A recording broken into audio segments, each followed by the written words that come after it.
عن جابر بن عبد الله رضي الله تعالى عنهما قال قال رسول الله صلى الله عليه وسلم إذا للأنبياء منابر من ذهب يجلسون عليها ويبقى من بعد لا أجلس عليه أو لا أقعد إليه مخافة قائما بين يدي ربي مخافة أجب عصبي إلى الجنة ويبقى أمتي بعدي فأقول يا ربي أمتي أمتي فيقول الله عز وجل يا رسول الله ماذا تريد أن أصنع بأمتك فأقول يا ربي أجل حسابهم فيقول الله عز وجل فما أزال أشفى حتى أوتى سكاكم برجال قد بعث إلى النار وحتى إن مالكا خازن النار يقول يا رسول الله ما تركت لغضب ربك في أمتك من نقمة أو كما قال النبي صلی اللہ علیہ وسلم۔ حدیث پاک میرے امام اہل سنت مجدد دین و ملت فارق حقوبات الامام عاشقاں امام احمد رضا خان علیہ رحمۃ الرحمن فتاوی رضویہ شریف کے اندر نقل فرماتے ہیں، میرے آقا علیہ الصلوۃ والسلام فرماتے ہیں قیامت والے دن اللہ تعالیٰ سارے انبیاء کو سونے کے ممبر عطا فرمائے گا۔ ہر نبی اپنے ممبر پر جلوہ افروز ہو جائیں گے، بیٹھ جائیں گے، تشریف فرما ہو جائیں گے۔ لا اجلس علیہ، حضور فرماتے ہیں میں نہیں بیٹھوں گا،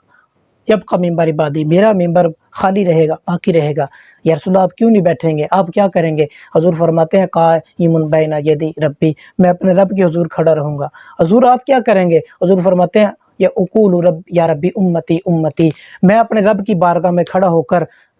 دست بستہ کھڑا ہو کر اپنے رب کی بارگاہ میں عرض کرتا رہوں گا یا ربی امتی امتی، یا ربی امتی امتی، اے اللہ کریم میری امت میری امت میری امت۔ گویا میرے آقا علیہ السلام پکار کر کہہ رہے ہوں گے اے خدا میری امت کو بخش دے، میری امت کو بخش دے۔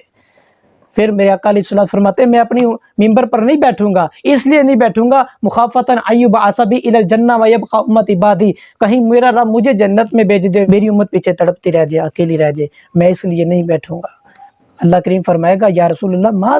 تريد ان اصنع بامتک، اے محبوب ہماری بارگاہ میں عرض کریں آپ کیا چاہتے ہیں، جیسا آپ کہیں گے ہم آپ کی امت کے بارے میں ویسا ہی معاملہ فرمائیں گے۔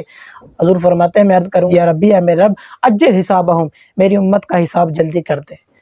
وہ شدت و حدت کا دن ہوگا، سورج سر پر ہوگا، زمین تانبے پہ ہوگی، ہر بندے کی پسینے کی وجہ سے بری حالت ہوگی، اس وجہ سے میرے آقا علیہ الصلوۃ والسلام فرمائیں گے اجل حسابہم، اے میرے مولا میری امت کا حساب جلدی کر دے۔ فما ازال اشفع حتی اوتا سکاکم برجال قد بعث الی النار، حضور فرماتے ہیں جن میرے امتیوں پر جہنم واجب ہو چکی ہوگی، جو جہنم میں پہنچائے جا چکے ہوں گے، حضور فرماتے ہیں میں شفاعت کرتا رہوں گا حتیٰ کہ ان لوگوں کی شفاعت کا پروانہ، ان لوگوں کی نجات کا پروانہ بھی میرے ہاتھ میں نہ دے دیا جائے۔ جب تک ساری امت نہیں بخش دی جائے گی میں ہر اپنے امت کی شفاعت کرتا رہوں گا، حتیٰ کہ مالک علیہ السلام دوزخ کے داروغہ حضور سے عرض کریں گے یا رسول اللہ ما ترکتا لغضب ربک فی امتی کا من نقمہ، یا رسول اللہ آپ نے تو اپنے امت کے حوالے سے اپنے رب کے غضب کو ٹھنڈا کر کے رکھ دیا ہے۔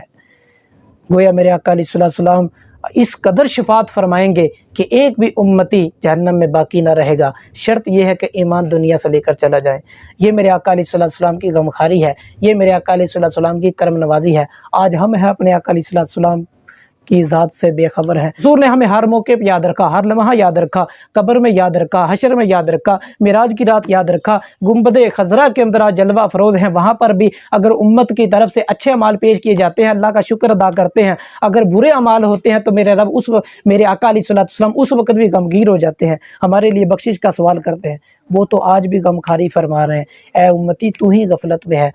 تو اللہ تعالیٰ ہم کو کریم آقا علیہ السلام کی محبت نصیب فرمائے۔ یقین مانیے ہم ساری زندگی بھی اپنے آقا علیہ السلام پر درود و سلام کے نذرانے پیش کرتے رہیں، اپنے آقا کی غمخواری کا لجپالی کا حق ادا نہیں کر سکتے۔ اللہ تعالیٰ ہم کو سچی پکی غلامی نصیب فرمائے، حضور کی یاد میں زندگی گزارنے کی توفیق عطا فرمائے، صبح و شام دوپہر چلتے پھرتے اٹھتے جاگتے حضور کی ذات پر